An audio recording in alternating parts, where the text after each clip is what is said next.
Hi everyone, welcome back to my channel. उम्मीद करती हूँ रोज़ की तरह आप सभी अच्छे होंगे। तो फ्रेंड्स, आज आपके लिए बहुत ही यूज़फुल टिप्स एंड ट्रिक्स लेकर आई हूँ जो डेली लाइफ में आपके काम को आसान कर देंगे। वीडियो ज़रा सी भी अच्छी लगी तो एक लाइक कर देना, न्यू है तो चैनल को सब्सक्राइब कर देना। देर न करते हुए करते हैं वीडियो को स्टार्ट। पहला जो मेरा टिप है, जब भी हम इस तरह के चावल जो हैं पानी में भिगोते हैं, वैसे तो हम सभी के घर में चावल बनते ही रहते हैं, लेकिन आपको क्या करना है, पहले हम भिगो कर ही चावल बनाते हैं। इसका पहला जो पानी होता है, अगर आप आधा घंटा या 15 मिनट पानी में भिगोते हैं तो उसका पहला पानी आपको सिर में, बालों में लगा लेना है। इससे आपके बाल है एकदम से कंडीशनर का काम करेंगे और जो जड़ते भी हैं बाल वो भी नहीं जड़ेंगे। 10-15 मिनट आपको बाल को लगाकर और उसके बाद वॉश कर लेना है। नहीं तो अगर आपके घर में प्लांट है तो इस तरह से मुरझाए हुए प्लांट अगर होंगे तो उनमें भी आप ये चावल का पानी दे देंगे तो क्या होगा, प्लांट एकदम से ठीक हो जाएंगे। तो नेक्स्ट अगला टिप जो मेरा है, जब भी इस तरह के छोटे छोटे प्याज कभी कभी हमारे घर में आ जाते हैं जिन्हें कट करना काफ़ी दिक्कत आती है, क्योंकि बड़े बड़े प्याज जो होते हैं हम कट कर लेते हैं, लेकिन छोटे प्याज को कट करने के लिए काफ़ी दिक्कत आती है, वो कट ही नहीं हो पाते हैं। कभी कभी छोटे प्याज के लिए हम सलाद वगैरह जो बनाते हैं घर पे, सलाद वगैरह के लिए यूज़ में लेते हैं। तो क्या करना है, आप एक ले फोक, तो फोक की मदद से फटाफट से आप घर पर सलाद के लिए प्याज कट कर सकते हैं, या फिर सब्जी के लिए भी बारीक बारीक सभी प्याज कट कर सकते हैं। एक साइड फोक को प्याज के अंदर इस तरह से लगा देना है और फटाफट से इस तरह से प्याज को आपको कट कर लेना है। इससे क्या होगा कि आपके दोनों हाथों के जो है दर्द होते हैं, या फिर दोनों हाथों से क्या होता है छोटे प्याज पकड़े नहीं जाते हैं। तो फ्रेंड्स, एक फोक की मदद से आप इस तरह से प्याज जो होते हैं छोटे उनको कट कर सकते हैं। एक प्याज जो है उनको पहले आप नाइफ़ से बीच में से कट कर लें, उसके बाद नाइफ़ को इस तरह से प्याज में लगा दें और उसके बाद प्याज को इस तरह से रख कर, तो फटाफट से क्या होगा, आपके प्याज जो है इस तरह से कट हो जाएंगे। तो सलाद के लिए आप इस तरह से कट कर सकते हैं, या फिर बारीक बारीक से कट करने हैं तो बारीक बारीक से भी आप इस तरह से कट कर सकते हैं। तो फोक की मदद से बहुत ही आराम से ही आप प्याज हैं वो कट कर सकते हैं, और बड़े प्याज हों तो भी इस टिप से आप कट कर सकते हैं। तो फ्रेंड्स, आई होप आपको मेरा ये वाला टिप पसंद आया होगा। अगला टिप जो है, जब भी हम नेल पेंट है अपने नाखून में लगाते हैं तो कभी कभी क्या होता है, हमारे नाखून के बाहर जो है वहाँ पर नेल पेंट आ जाती है। तो नाखून के बाहर जो नेल पेंट आ जाती है बिल्कुल भी अच्छी नहीं लगती है। तो उसके लिए क्या करना है, जो क्लॉथ पिन होते हैं आपको क्लॉथ पिन ले लेना है। क्लॉथ पिन को आप इस तरह से उंगलियों में लगाते रहें और आराम से आप नेल पेंट को फटाफट से सिर्फ 2 मिनट में ही लगा सकते हैं। बिल्कुल भी नेल पेंट है आपके नाखून से बाहर नहीं आएगी।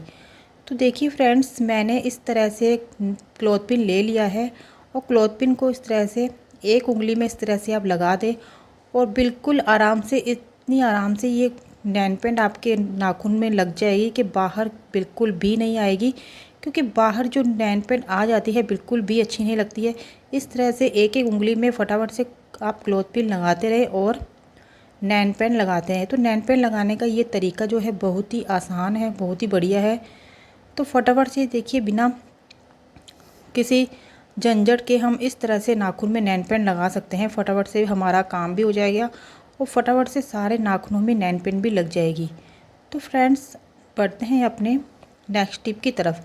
नेक्स्ट जो मेरा टिप है, हमें ले लेना है इस तरह से एक चिमटा। तो चिमटा तो सबके घर पे अवेलेबल रहता है, और आपके घर पर कोई भी पुरानी सॉक्स पड़ी हो, जैसे पुरानी जो आप यूज़ में नहीं लेते हो वो सॉक्स ले लें। तो चिमटे को हमें इस तरह से दोनों सॉक्स दोनों साइड हमें पहना देनी है, और इसके बाद नीचे की साइड हमें टाइट करके रबर बैंड से इसे बांध देना है।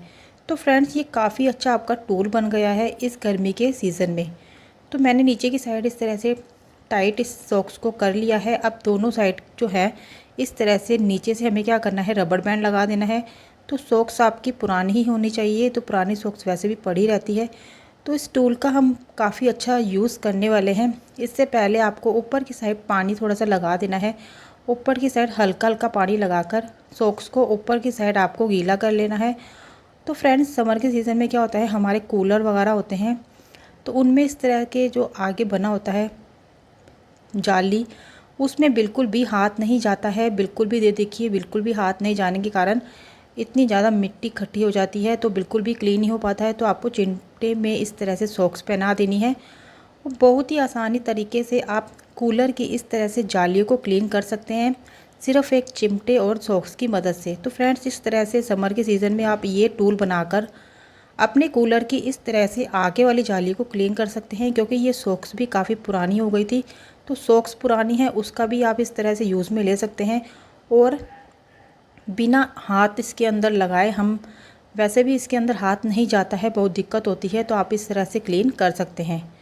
तो बढ़ते हैं अपनी नेक्स्ट टिप की तरफ। हमारे घर में इस तरह से जो होते हैं चश्मे के बॉक्स, अधिकतर क्या होता है जिनकी आईसाइट वीक होती है वो भी चश्मे के बॉक्स होते हैं, या फिर मार्केट में जब हम चश्मा लेकर आते हैं तो भी हमारे इस तरह से बॉक्स काफ़ी इकट्ठे हो जाते हैं। कई चश्मे होते हैं उनके टूट भी जाते हैं, तो बॉक्स हमारे बेकार पड़े रहते हैं, जिन्हें हम रद्दी को दे देते हैं। लेकिन तो फ्रेंड्स, ये बॉक्स आपके काफ़ी काम आने वाले हैं। इन बॉक्स को फेंकिएगा नहीं, जो चश्मे के बॉक्स होते हैं काफ़ी काम आते हैं। तो ये जो है इस तरह से जो ये शीट है, मेरे जो नया पर्स था उसमें से निकली थी। तो नया पर्स जब लेकर आते हैं तो उसमें से इस तरह की शीट जो अंदर पड़ी रहती है, तो उसका भी आप इस तरह से यूज़ में ले सकते हैं। ये फोम वाली शीट है, तो अगर आपके पास नहीं हो तो इसके लिए आप कोई और चीज़ भी इसमें लगा सकते हैं।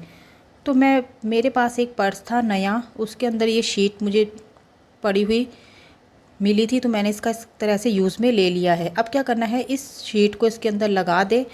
तो हमारे जो होते हैं इयररिंग्स वगैरह जो होते हैं, जब हम पहनते हैं तो हमारे जो इयररिंग्स के दोनों जोड़े जो होते हैं एक ही साथ नहीं पड़े होते हैं, अलग अलग पड़े होते हैं। कभी कभी तो हम कहीं जाते हैं तो काफ़ी दिक्कत आती है हमें इन्हें ढूंढने के लिए, दूसरा जोड़ा कहाँ है। या फिर इयररिंग्स जो होते हैं हमें रखने के लिए कोई बॉक्स वगैरह की ज़रूरत पड़ती है। तो आपके जितने भी इयररिंग्स वगैरह हो, चैन वगैरह, अंगूठी वगैरह कुछ भी हो, तो आप इसमें बहुत ही अच्छी तरह से रख सकते हैं। ये चश्मे के बॉक्स में आप बहुत ही आसानी तरीके से रख सकते हैं। और फ्रेंड्स देखिए, मैंने इसमें शीट लगा दी है। अब जो मेरे ये इयररिंग्स थे उनको मैंने सबको अलग अलग कर लिया है। तो इनके जोड़े मैंने इस तरह से बना लिए हैं। तो फटाफट से ये देखिए, इसमें जोड़े इस तरह से आप डाल सकते हैं, और आपको कहीं भी जाना हो तो इसमें से निकाल कर और आप यूज़ में ले सकते हैं। तो दिखने में भी ये बॉक्स काफ़ी अच्छा लग रहा है, और ना यूज़ आने वाली चीज़ है जो आपकी यूज़ आ जाएगी।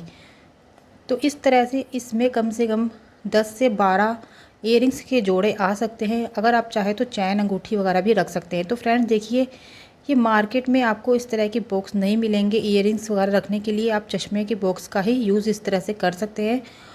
और अगर आपके पास चश्मे के इस तरह से काफ़ी सारे बॉक्स पड़े हों तो उनका अलग अलग तरीके से यूज़ में ले सकते हैं।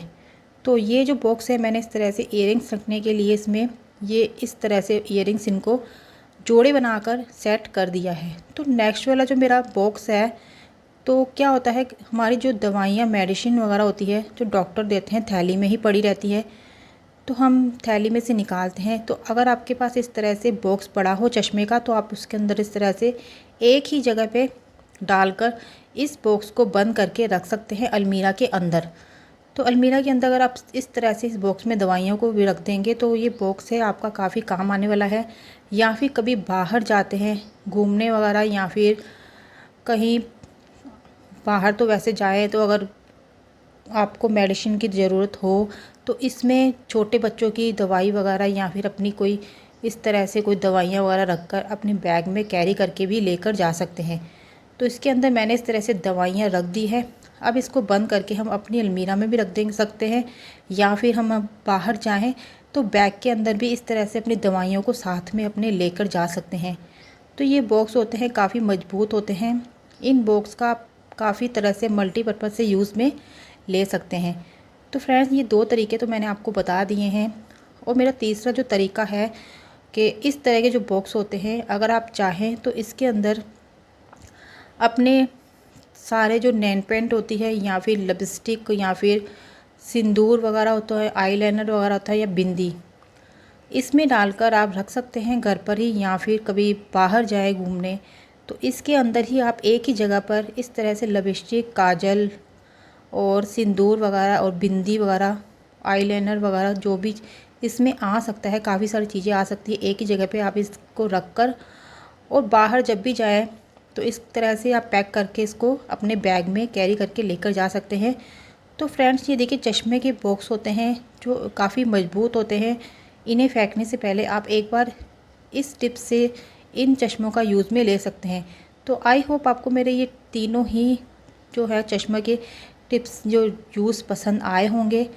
इस तरह से आप चश्मों के अलग अलग तरीके से यूज़ हैं कर सकते हैं। इनके जो बॉक्स हैं जो बेकार समझकर आप फेंक देते थे, तो इनका यूज़ आप इस तरह से कर सकते हैं। तो फ्रेंड्स ये देखिए तीनों ही जो यूज़ हैं इनके काफ़ी अच्छे हैं। आप इसके अंदर और भी कुछ है जो चाहे रख सकते हैं।